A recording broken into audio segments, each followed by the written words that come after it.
नालासोपारा पूर्वेला मुसळधार पावसाचा फटका. सेंट्रल पार्क, आचोळे रोड, गालानगर आणि तुळींज ब्रिज खाली जलभराव, वाहतुकीवर परिणाम. नालासोपारा पूर्वेकडील अनेक भागात मुसळधार पावसामुळे मोठ्या प्रमाणात पाणी साचले आहे.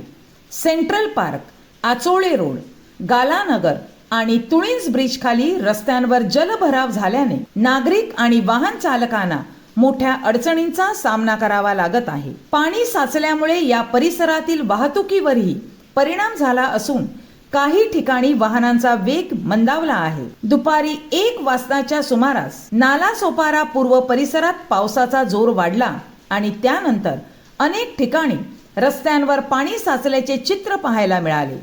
सेंट्रल पार्क, आचोळे रोड, गालानगर आणि तुळींज ब्रिज खाली मोठ्या प्रमाणात जलभराव झाला आहे. रस्त्यावर पाणी साचल्याने दुचाकीस्वार आणि 4 चाकी वाहन चालकांना मार्गक्रमण करताना अडचणी येत आहेत.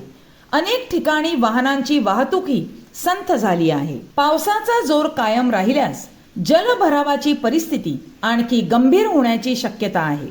त्यामुळे वाहन चालकांनी पाण्यातून प्रवास करताना सावधगिरी बाळगावी आणि शक्य असल्यास पर्यायी मार्गाचा वापर करावा असे आवाहन करण्यात येत आहे.